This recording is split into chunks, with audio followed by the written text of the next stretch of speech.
The race to rescue. Before the battle, 9 pillars were gathered together, seated around a table within the Demon Slayer Chorus's headquarters. A single candle placed in the center of the wood illuminated the faces of the pillars. With a forlorn expression, the insect pillar broke the heavy silence. According to Uberashiki, the battle against Muzan is approaching. Hearing this, their bodies tensed. A sense of worry of the impending future washed over them. We may be fighting against all Muzan's ranks, and that includes Yin. Shinobu placed a wooden box on the table. Her pale hands flipped the lid open, revealing a line of syringes. Gently picking up the glass needles, she handed an injection to each pillar. As a precaution, we developed and produced several cures. The one paused. Yin is the priority. Should any of us come across her, we must cure her. Yin must come first, and eradicating the demons comes second, understood? No pillar even thought to disagree, as they each shared the same goal. Each of their intentions were just held close to their heart as they thought of retiring with their precious darling. Yin pocketed the cure in her red and yellow kimono and pumped her legs faster, trying to lose the demon and Slayer chasing after her. Reaching the end of the hall, Yin made a sharp left and crashed in the nearest door, hoping to make a quick exit.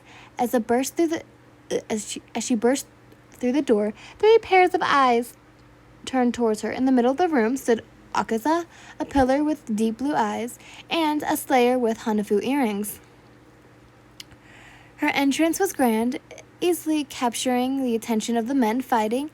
As her eyes fell upon her, the Phoenix Demon felt a shift in the air. Something in their eyes changed.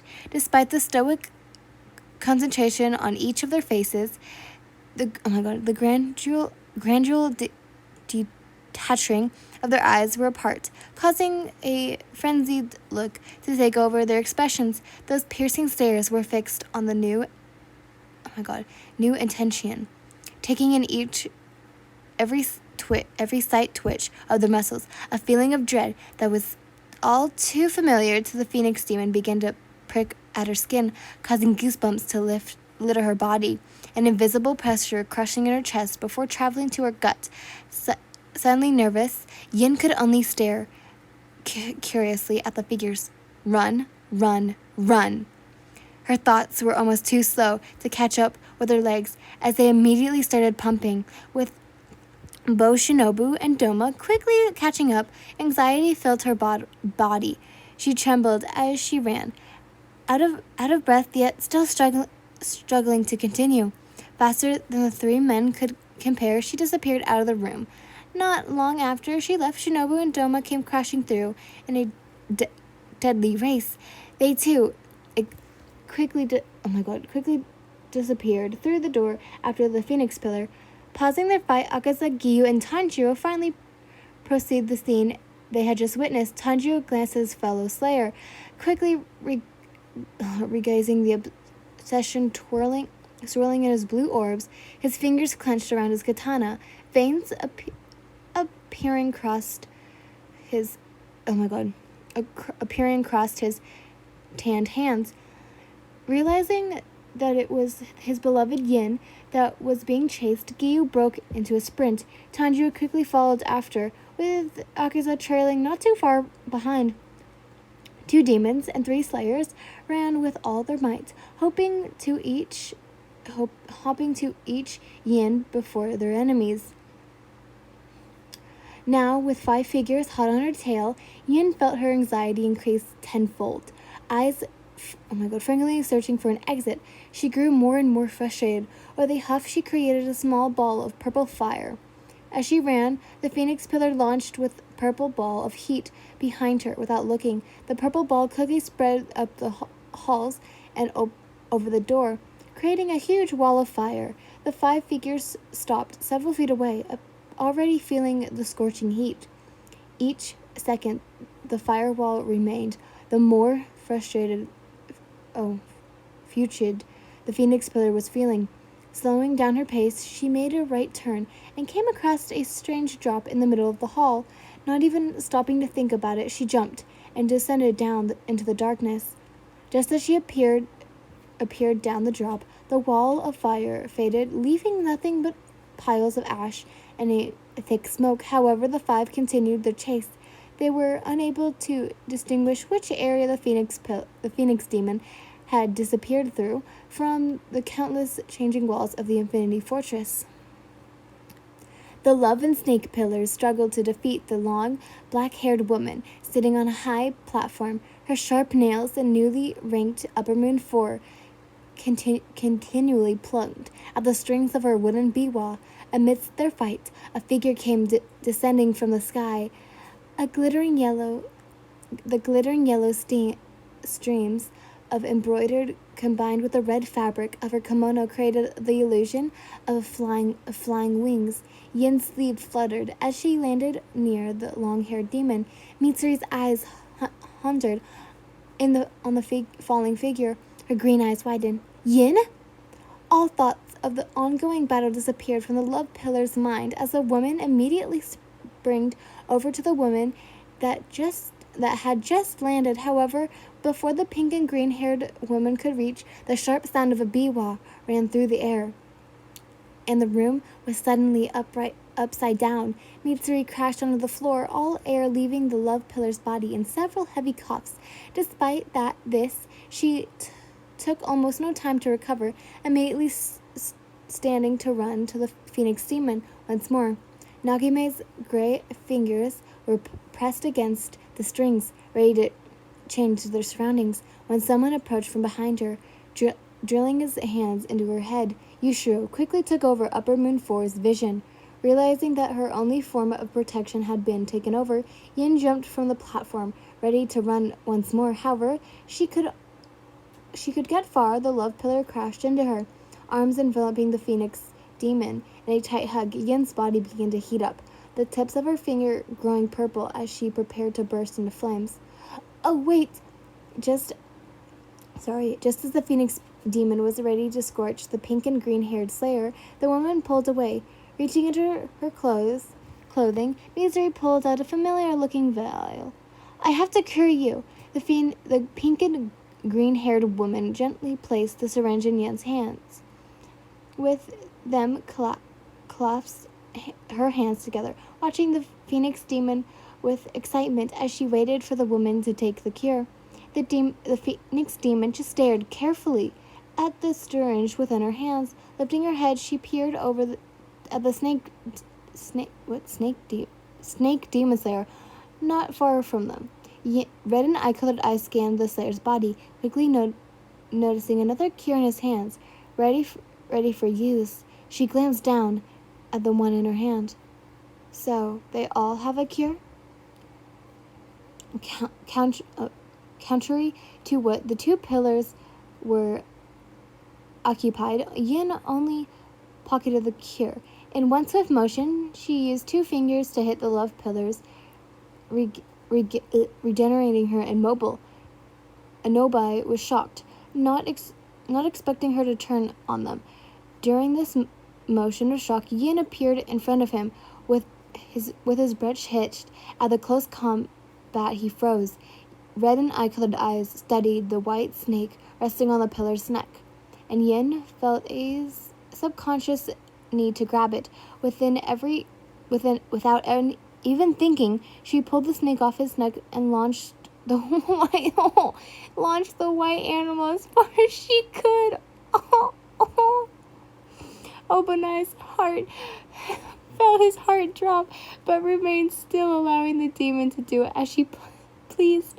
Taking note of the snake's pillar compulsion, Yin did not even bother to immobilize him and swiftly grabbed the syringe from in between the snake pillar's fingers. He let the phoenix pillar take the cure from his hands. Puzzled by her unexpected actions, Yin unhurriedly slipped the two newly obtained syringes in her kimono. Within no more than a glance, and she turned and simply left. seeing her figure disappear so quickly and without being able to speak to the person she had been longing to see for so long. Open-Eye's heart clenched, unsatisfied by the short encounter. The snake pillar received his snake before running after her. I feel so bad for the snake. I'm just imagining you want to see some real speed. I'm sorry. I'm so mean. Upper Pillar 1's 6 eyes stared at the 4 valiant slayers. Covered in wounds and sweat, the 4 of them were clearly on the brink of exhaustion, yet their drive had kept them steady on their feet.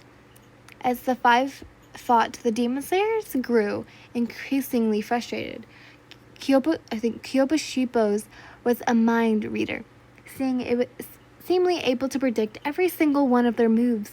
He moved effortlessly and countered each attack as if he had fought them all before. That's not impossible. How is it that you're already familiar with our breathing styles? The wind pillars sounded in exhaustion.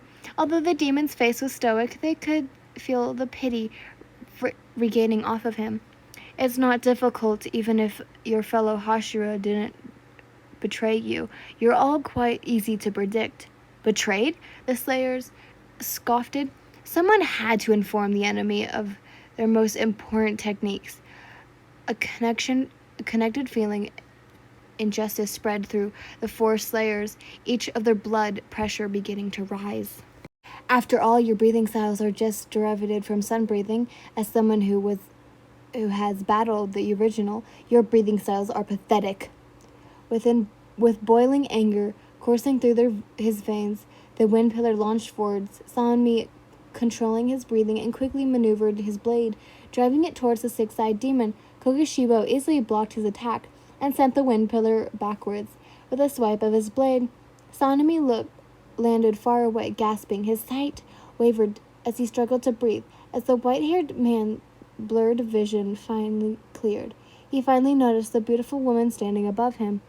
Seeing the face of the woman that haunted him day and night, he felt his stomach tightened with a thousand butterflies. Am I dead? Yin had just entered the room when a figure was launched towards her. Quickly stepping backwards, the slayer crashed into an area she had previously stood. Similarly to the slayer she had seen before, it didn't take long before she looked in his eyes changed, sending a wave of disgust down her spine. Looking up from the man below, her eyes made contact with Kokushibo's. Shit, just my luck. Yin's teeth gritted together as she searched for another opening. Unable turned back as she was afraid of clashing with her previous pursuers.